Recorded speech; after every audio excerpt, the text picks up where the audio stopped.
사랑하는 영락교회 지체들에게 주 안에서 평화 인사를 전합니다. 오늘은 9월 16일 수요일입니다. 오늘의 묵상 본문은 예레미야 3장 1절로 25절까지의 말씀입니다. 오늘의 본문 말씀 3장 1절부터의 말씀은 이렇게 시작합니다.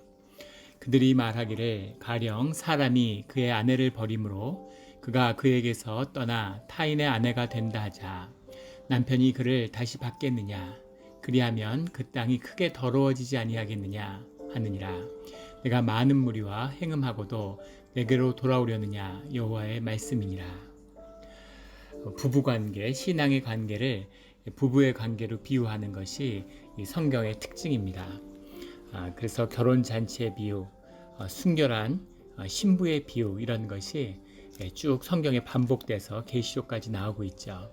그런데 이 주님을 버리는 것, 주님을 떠나는 배교의 의미를 이렇게 바람난 가정을 버리는 행음하는 이제 그런 바람피는 여인에게 비유하고 있습니다.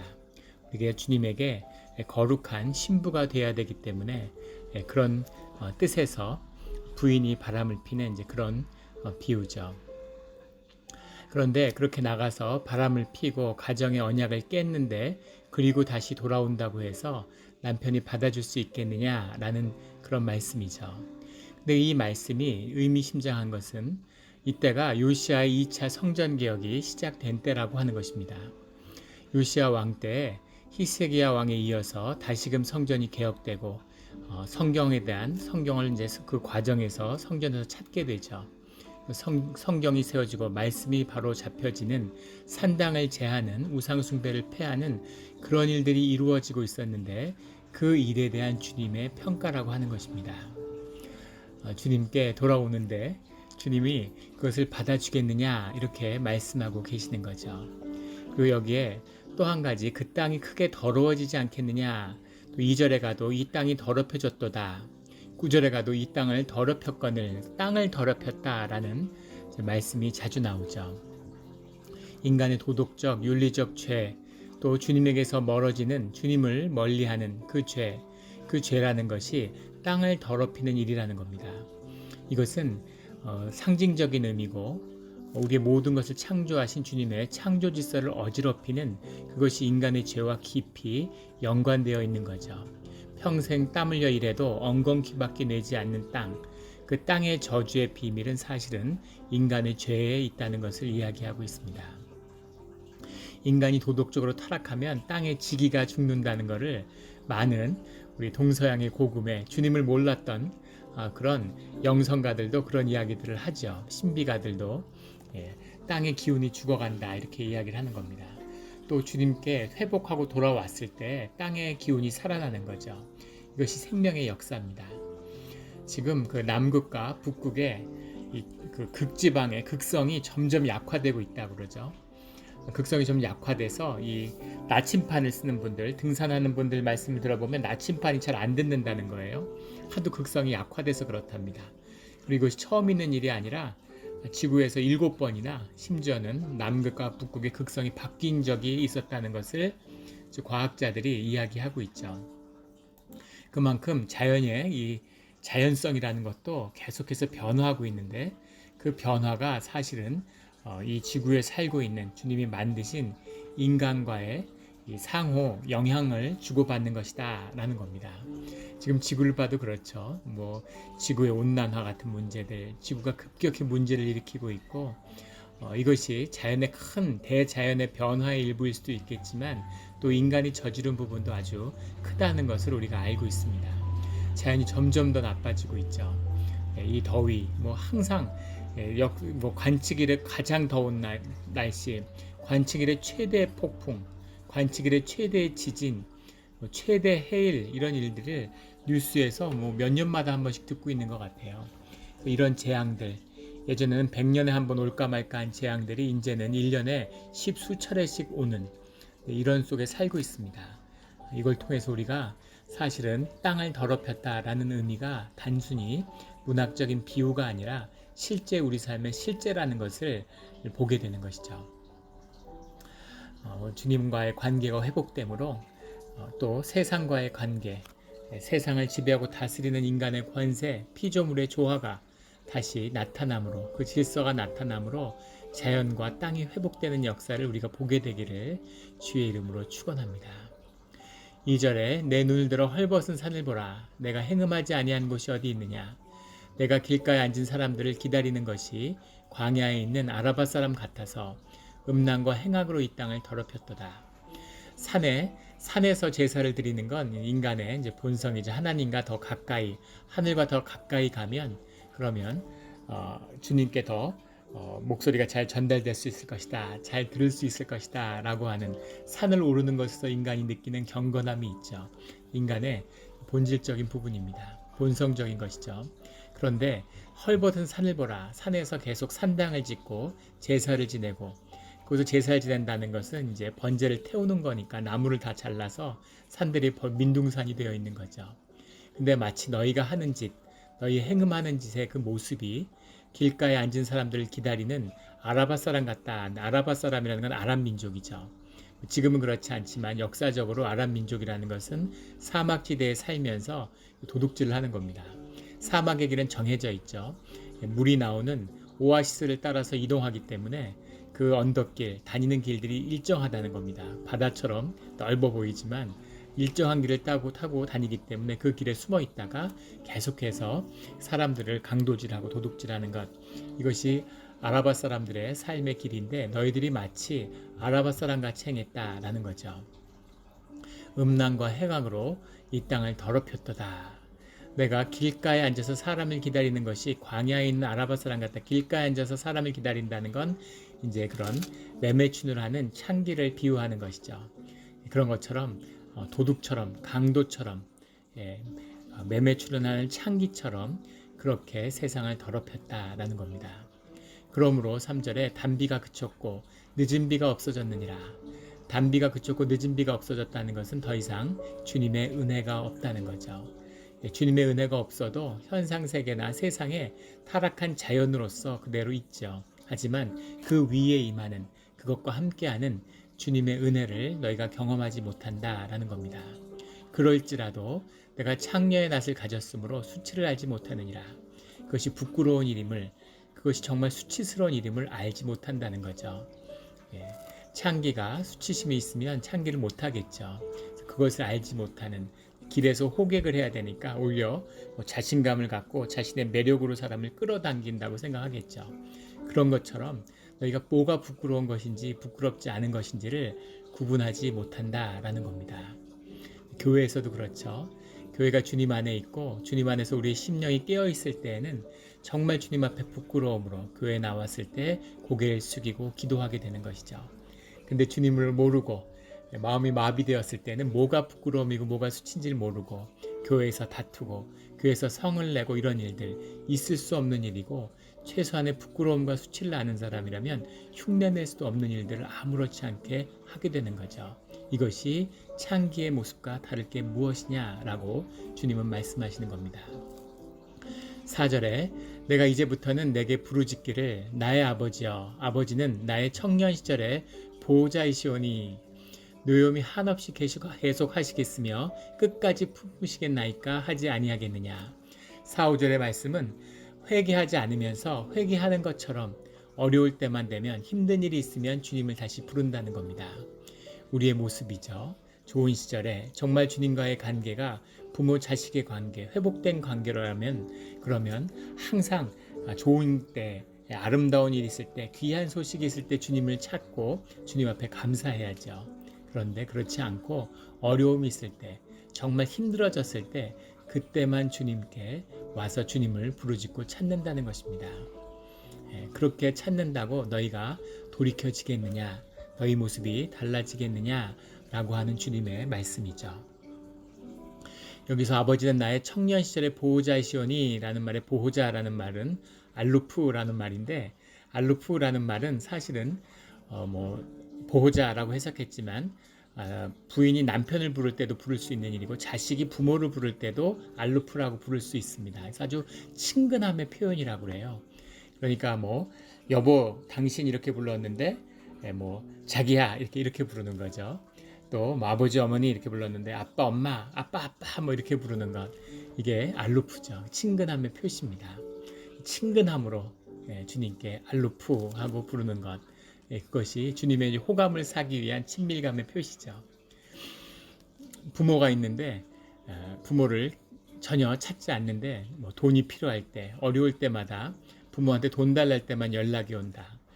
우리 집사님들 그런 얘기 하시더라고요. 아이들을 대학에 보내고 나면, 여자애들은 좀 그렇지 않은데 남자애들, 아들 같은 경우는 무소식이 희소식이고 항상 연락이 없고 연락을 해도 받지도 않다가 연락이 오면은 둘 중에 하나라고, 무슨 사고를 쳤거나 자동차 사고가 났거나 아니면 돈이 떨어졌거나 둘 중에 하나일 때만 연락이 온다는 겁니다.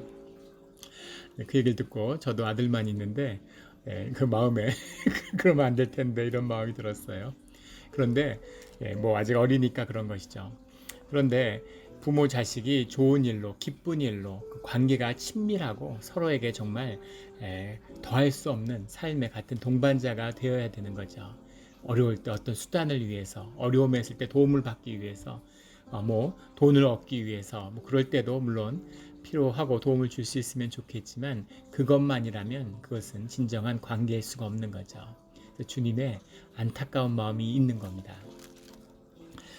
뷰티풀 선이라고 하는 영화를 예전에 본 적이 있고 우리 그 말씀 가운데 나눈 적도 있는데, 이 마린 카운티 지역, 저희가 살았기 때문에 더 친밀감이 있어서 그 영화를 봤어요. 그 지역에 있는 아버지가 그 아들이 마약 중독에 빠지는 아들을 함께 그 마약과 싸우는 이야기입니다.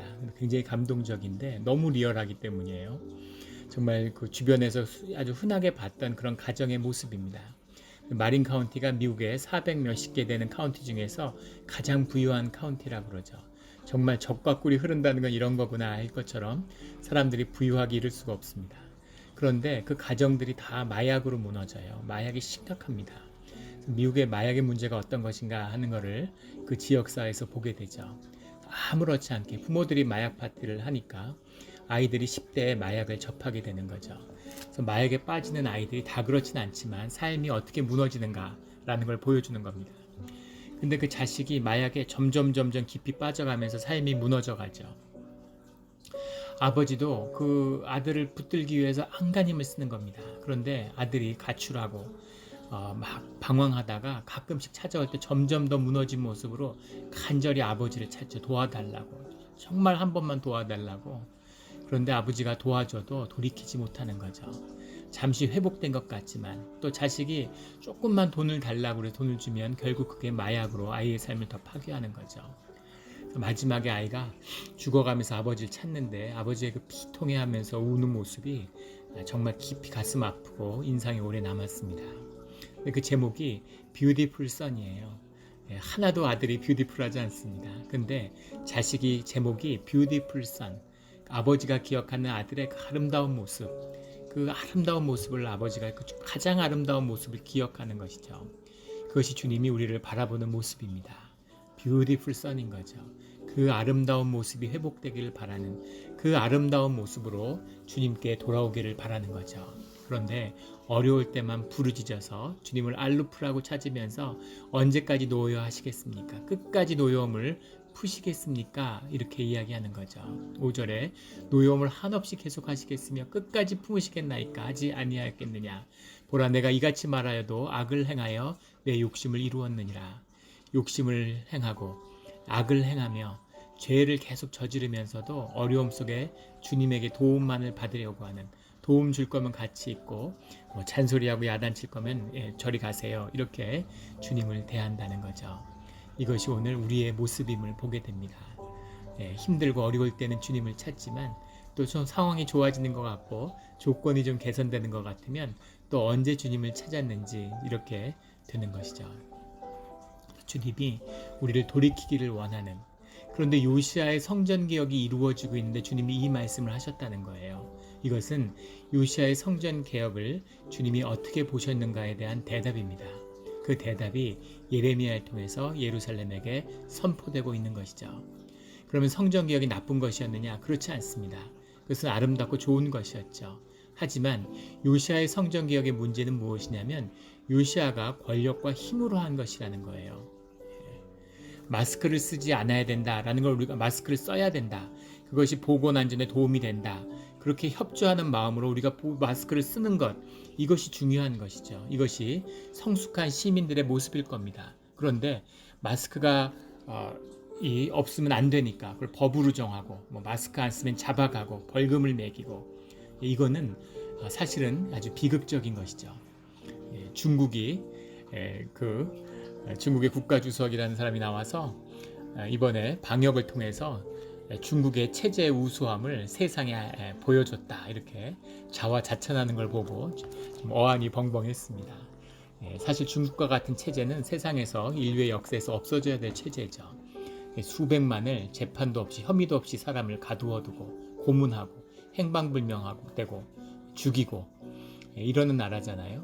그런데 무슨 방역을 하고 균을 퇴치하는 게 뭐가 중요하겠습니까? 그런 방법으로 방역을 한다는 것이, 자원하는 심령으로 시민의식이 성숙하며 그것이 성숙했다면 사실은 무슨 예전에 많은 병들을 사실 백신이 없이 치료하는 약이 없이 이런 생활 방역으로, 이런 자연의 방역으로 이겨냈죠. 그것을 이겨낼 수 있는 힘이 인간에게 있습니다. 무슨 약을 만들어내지 않아도, 병원약을 먹지 않아도 이겨낼 수 있는 생명이 인간에게 있어요. 그 힘을 회복해야 되는 것이죠. 그런데 힘으로, 권력으로 이것을 하지 마라, 가서 산당을 불사르고 모든 제단을 헐어버리고, 이것이 예루살렘과 유다의 돌이킴이 아니었다는 것이죠. 주님은 그것을 기대하시는 게 아니라 사람들이 자원하는 마음으로, 기뻐하는 마음으로 주님께 돌아오기를 바라는 거죠. 이 기독교 독재 국가가 있을 수 없는 일이겠지만 그런 게 써서 중세에 그랬죠. 모두 다 예배를 강제로 드려야 되고, 중세 유럽에서는 이 예배를 강제로 드렸습니다. 예배를 안 드리는 자는 마귀로 몰아서 불태워 죽이고, 헌금도 강제로 해야 되는 거죠. 그렇게 해서 완전히 무슨 기독교 국가가 이루어진 것처럼. 그런데 그게 무슨 의미가 있겠어요? 하나님을 전혀 기뻐하게 하시지 못할 뿐 아니라 더 슬퍼하게 하고 하나님의 이름을 모욕하는 것이죠. 무슨 돈이 많이 거치고 멋들어진 성전을 짓고 그런 것이 주님을 모욕하는 것이라는 겁니다. 주님이 그런 걸 기대하시는 게 아닌 거죠. 그런 마음으로 와서 예배를 드리나 산당에서 제사를 드리나 무슨 차이가 있겠습니까? 그래서 주님이 이 예루살렘의 종교개혁이라는 것이 너희가 죄를 지으면서 돌아와서 주님을 부르는 것과 같다, 이렇게 말씀하고 계시는 거죠. 주님은 그 마음을, 그 심령을 주님께 진정으로 돌이켜서 그 관계가 회복되기를 원하시는 겁니다. 예루살렘 성전을 개혁하는 것도 좋지만 그 마음을 깨끗이 하고 주님께 그 마음을 돌이키는 것, 이것이 주님이 기다리시는 우리의 회복이죠. 그런데 12절에 가면 너는 가서 북을 향하여 이 말을 선포하여 이르라. 여호와께서 이르시되 배역한 이스라엘아 돌아오라, 이렇게 말씀하시는 거죠. 13절에 너는 오직 내 죄를 자복하라. 그리고 14절에도 배역한 자식들아 돌아오라, 이렇게 이야기합니다. 이스라엘은 이미 망한 지 한 80여 년이 지나고 있습니다. 80여 년은 아니고 한 40년, 50년이 지났겠네요. 그런데 그런 이스라엘이 망했는데 이스라엘아 돌아오라 라는 건 북왕국 이스라엘을 지칭하는 게 아니라 말 그대로 이스라엘의 민족, 잃어버린 열지파를 회복을 주님이 기다리시는 거죠. 그 이스라엘아, 이 유다야, 예루살렘아 돌아와라. 죄를 자복하고 우리 같이 가야 된다라고 주님이 부르시는 겁니다. 언뜻 보면 앞에서 3절 5절에는 너희들이 회개하겠느냐, 너희들이 나를 부른다고 받아주겠느냐, 이렇게 말씀하시는데 12절 13절 14절에 가면 돌아와라, 회개해라, 돌아오라, 이렇게 말씀하시는 거예요. 정말 우리 어머니 아버지의 마음 같죠. 자식이 다시는 너 그런 짓 하면 다시는 안 받아줘. 하지만 그런 짓을 해도 또 그러면 절대 안 받아줘. 또 그런 짓을 하면 또 2번 다시 그런 짓만 해봐, 이러면서 계속 자식을 품고 싶은 그런 아비의 어미의 마음인 거죠. 이것이 우리를 바라보는 주님의 마음이라는 것을 오늘 본문을 읽으면서 굉장히 가슴이 아팠는데 이것이 주님의 마음인 것 같아요. 하나님하고 우리하고 싸우면 누가 이길까요? 우리가 이깁니다. 부부싸움을 해보면 누구 사랑이 큰지를 알 수 있죠. 사랑이 큰 사람이 져요. 늘 사랑이, 부모가 자식한테 지는 것도 같은 이유죠. 사랑이 큰 사람이 지게 돼 있습니다. 주님이 우리한테 지시는 거죠. 너희들 나쁜 짓만 하면 절대 용서하지 않아. 나쁜 짓을 해도 또 용서하시는 거죠. 주님이 우리를 사랑하시기 때문입니다. 그 아픔을 품으시는, 그 아픔으로 생명을 대속을 치르시는 그런 하나님이시기 때문인 거죠. 그 하나님이 우리의 하나님입니다.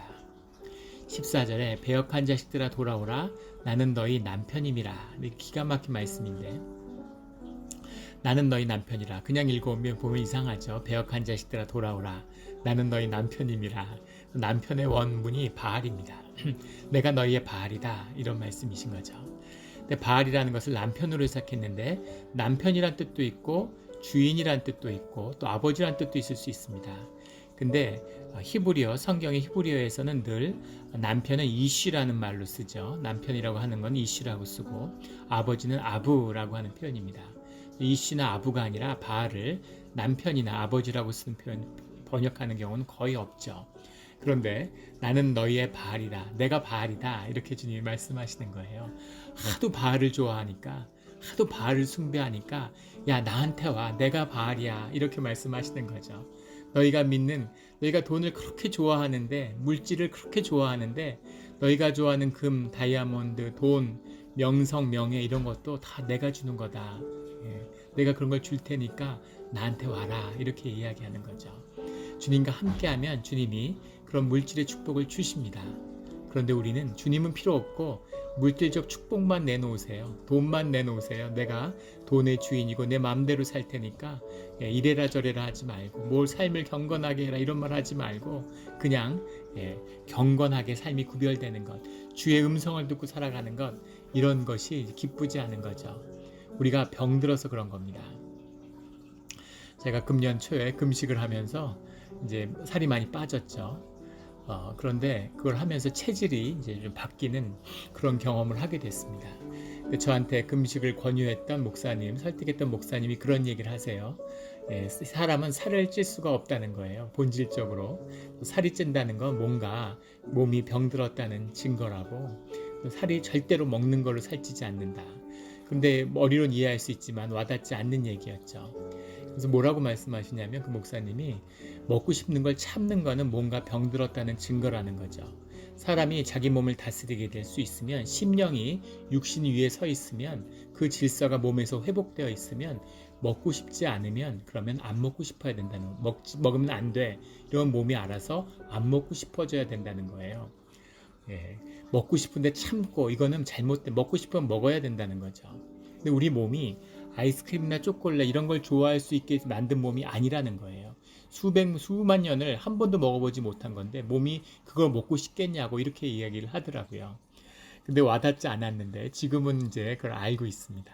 제가 아이스크림 굉장히 좋아하는데, 그런데 지금 아이스크림을 금년 들어서 한 번도 안 먹었어요. 근데 아이스크림 먹고 싶은데 참는 게 아니라, 물론 우리 장로님, 권사님 이런 분들 같이 식사하고서 가서 간식으로 먹을 때 한 입만 좀 드셔보라 그러면 먹죠. 절대 안 먹는다 이런 건 아닌데, 집에서 내가 사 먹고 이러진 않습니다. 신기한 건 그렇게 좋아했는데, 근데 지금은 전혀 먹을 수가 없게 됐다는 거예요. 먹고 싶지도 않고 목에 넘길 수가 없는 거죠. 전혀 몸이 안 받으니까. 그래서 야, 신기하다. 야, 이럴 수가 있구나. 몸에 좋은 걸 좋아하고 몸에 나쁜 것들을 몸이 안 좋아하는 거죠. 근데 예전엔 왜 몸에 안 좋은 걸 좋아했을까? 왜 초콜릿, 아이스크림 같은 거를, 콜라를 그렇게 몸이 좋아했을까? 몸이 병들어 있는 겁니다. 우리의 심령이 회복되고 우리가 제대로 우리의 심령이 사로잡히면, 제대로 원래의 형상이 회복되면, 주님 앞에 있으면, 그러면 예배가 가장 큰 기쁨이 되는 거죠. 말씀이 가장 큰 기쁨이 되는 겁니다. 경건하고 선한 삶이 우리의 기쁨이 되는 거예요. 그런데 우리가 죄를 미워하게 돼 있습니다. 좋아하지 않게 돼 있어요. 평생 도둑질하고, 아무리 세상에서 도둑질해서 부를 쌓아도 나는 너무 행복하다 도둑질을 하니까, 이런 사람 아무도 없습니다. 아무리 도둑질로 해서 돈을 모은 사람도 자식을 도둑놈으로 키우는 사람은 없어요. 자식은 잘 키워야지, 그런 거 모르고 키워야지, 이게 사람의 마음인 거죠. 그런데 왜 죄를 짓고 주님을 멀어지려고 하고 주님을 미워할까? 우리의 몸과 마음이 병들어 있기 때문입니다. 그것이 죄의 비밀이고 우리의 죄성의 비밀인 거죠. 이 육신을 주님 앞에 십자가에 못 박고 우리가 주님 앞에서 거듭남을 입어야 되는 거죠. 새로운 삶으로 회복되고 나면 죄를 지으라 그래도 짓지 않는 거죠.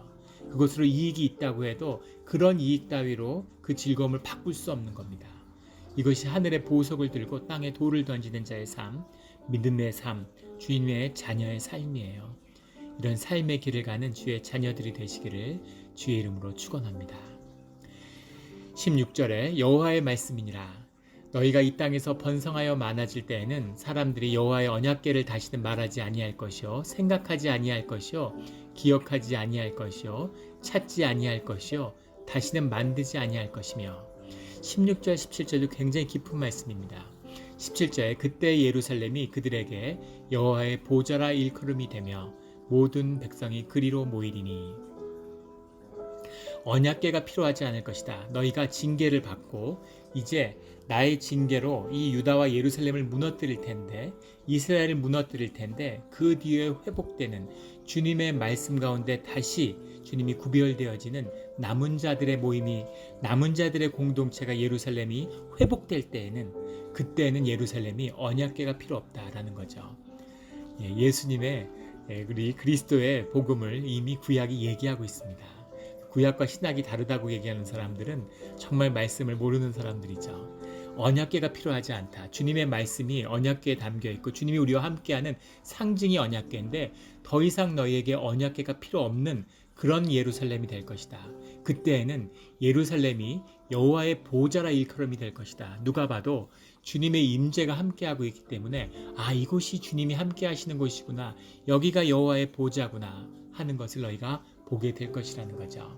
건물도 아니고 무슨 예배당도 아니고 의식도 아니고 주님의 말씀을 듣고 주님에게 회복되며 주 안에서 구별된 자들이 주님 앞에 서는 그 삶이 그 공동체가 주님 앞에 예배가 되는 여호와의 보좌라 일컬음이 될 것이며 하나님의 임재죠. 주님의 임재가 언약궤나 성전을 대신하게 된다라고 주님이 말씀하시는 거죠.